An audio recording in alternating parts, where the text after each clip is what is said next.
Hello and welcome back to Stop and Go F1 and welcome to the Australian Grand Prix preview video. Now in this video what we're going to do is run through some of the biggest news stories of the week, take a look at what happened in free practice, make some predictions for the weekend, then also take a quick look at Formula 2 and Formula 3. I thought I'd run down what it is exactly we do in these videos because I have a strange feeling that there'll be more people watching this video than the last time we did a Grand Prix preview video in Saudi Arabia.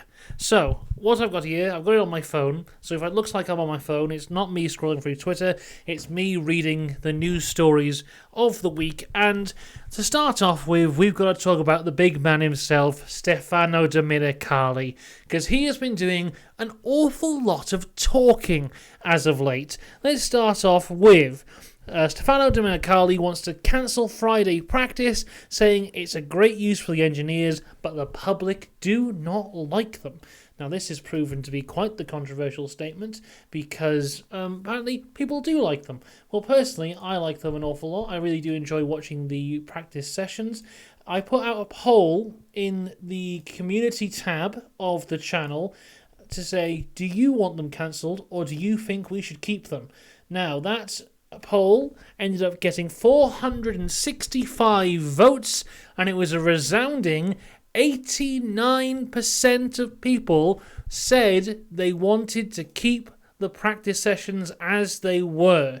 Now, the discourse around this has been an interesting one because the less practice sessions the team have, the less they know how their car setup works, which could lead to an interesting race where maybe the top teams are on the back foot and maybe the teams lower down, maybe you've got it right. That's the idea there.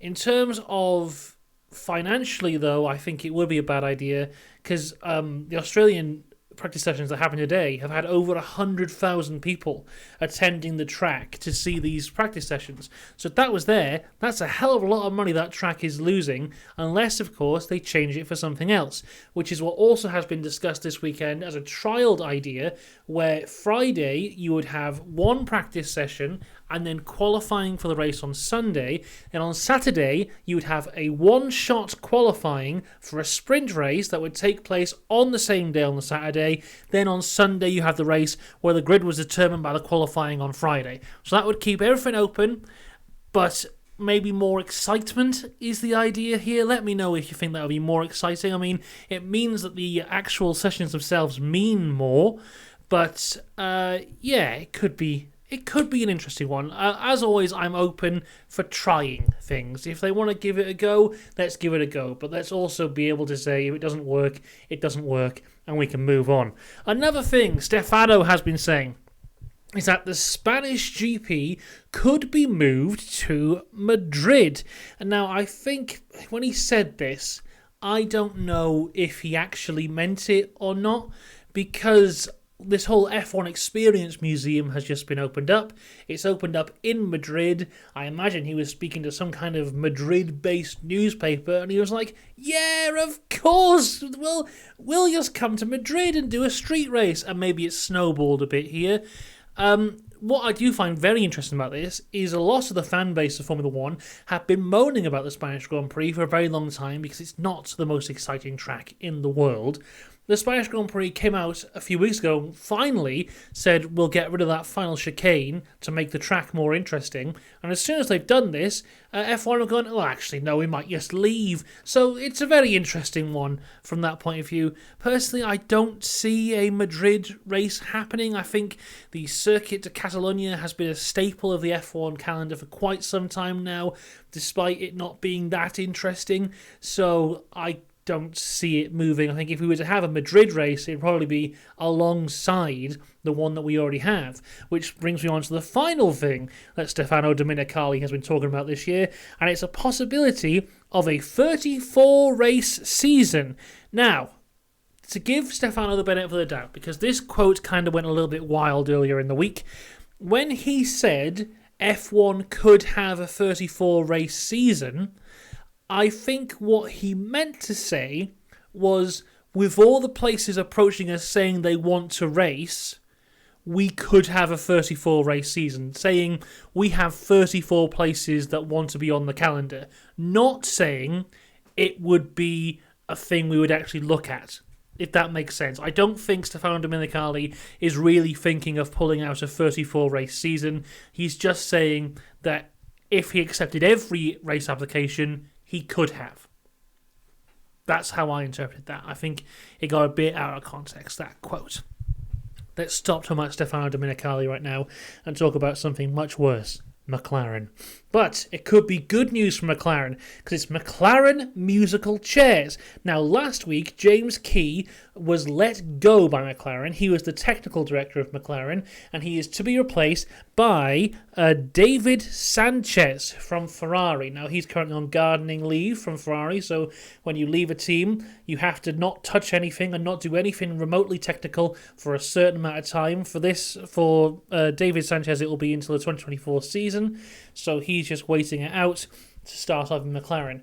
Interestingly, I've been reading Adrian Newey's book lately. I've just finished it, and he talks about when he left Williams to join McLaren, and that was in 1997, 1998, around there. So he was working on the 1998 car, so I think it was 1997. Anyway, when he left Williams to go to McLaren, he too had to take gardening leave, but what he did is he actually continued to work, he continued to design cars, but just on all his sketches, he would put the date as when his gardening leave ended. So really, he was cheating, meaning the 1998 and 1999 World Championships with Mika Hakkinen are null and void. No, it's actually all right. Anyway, there's been more musical chairs at McLaren this week as the Aston Martin senior aerodynamicist Mario Alpin has been announced as joining the team. Personally, I think this is great news for McLaren. They're obviously not in a good place right now.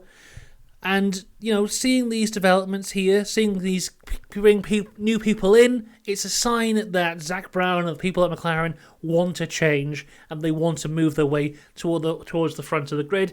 I think overall this is a good thing. Interesting though, back to Adrian Newey's book. Now he obviously was working at McLaren. It doesn't come across as a fantastic place to work from his book, but obviously when he was working there it was run by Ron Dennis, now it's run by Zak Brown. I imagine it's very different. But the most interesting thing for me that he wrote about McLaren was actually from when he was working in Red Bull. And he talked about how for 2010, McLaren produced a really good car. And then for 2011, instead of evolving that car, they kind of took things from the Red Bull that won the World Championship and put it onto the McLaren 2011 car.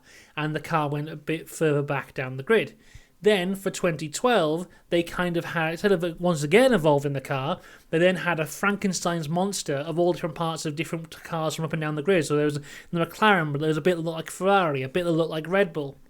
Whereas Adrian Newey at Red Bull took the Red Bull 2010 car and evolved it over and over and over again to the point when we get to 2013 and they're just unstoppable.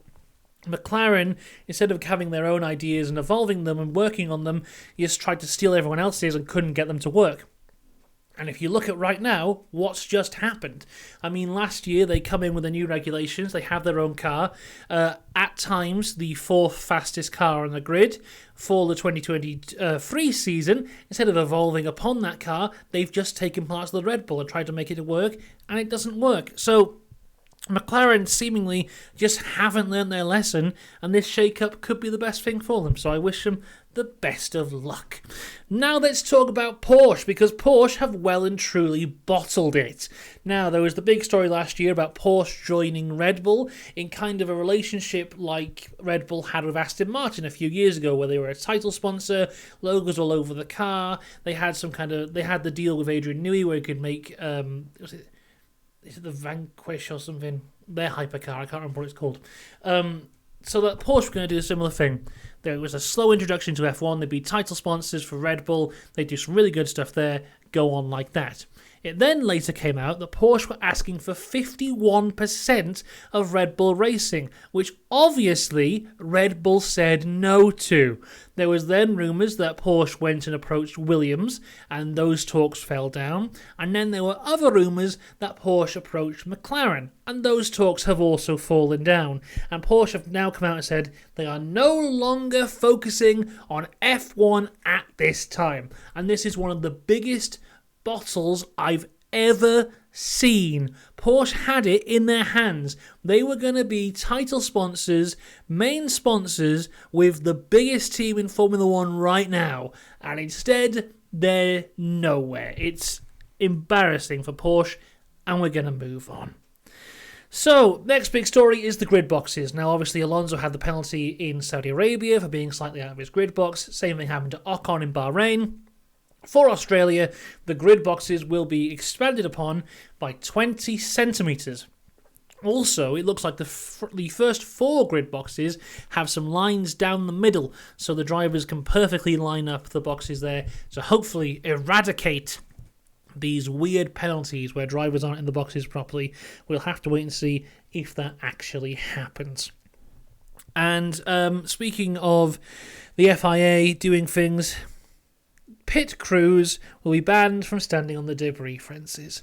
Now, I know this is done for safety, but sometimes safety is for losers, because this is rubbish. I don't like it at all. Some of the most iconic and best photos from any race weekend is when that driver crosses the line and it has all the pit crew on that wall pointing at them, cheering them. You can see the emotion in the face of the mechanics, and that will now be gone, which really is a shame. I mean, I hope the FIA kind of see that this isn't the right thing to do, or that the crews find a way around it, or maybe just pay the fine. But yeah, not a big fan of this. Not a fan at all. Let's move on to the race preview now, the Australian Grand Prix. Now, an interesting thing that I only realised this week is that the Albert Park track is not a great one for Red Bull. They've only ever won here once, ever, and that was Sebastian Vettel in 2011, meaning that Red Bull, in their entire history, since they've been on the grid in, 2005, 2006, have won the Australian Grand Prix the exact same amount of times as Brawn have. And Brawn were only around for one season. So that, to me, is mental.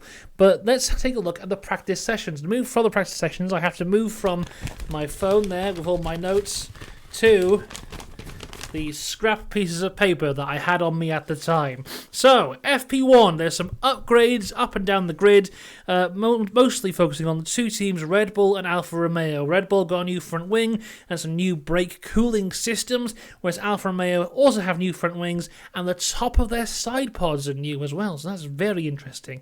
Now, the start of FP1, to quote Yuki Tsunoda, was traffic paradise. Just blocking everywhere, just cars being sent out at the same time. It was absolutely mental. I thought they were going to hand out penalties left, right and centre for the first 15-20 minutes of FP1. It then turned out that the GPS on all the cars had broken, so none of the engineers knew where any of the cars were to warn the other drivers of cars coming, or when they were sending them out to see where cars were.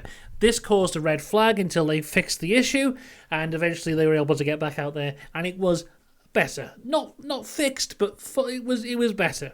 Now, the interesting thing about this is that F2 and F3 are running in the Australian Grand Prix this weekend, but this is the first ever time that they're running this race, which means for the likes of Oscar Piastri, Logan Sargent, Nick De Vries, this is actually the first time they've ever run on this circuit.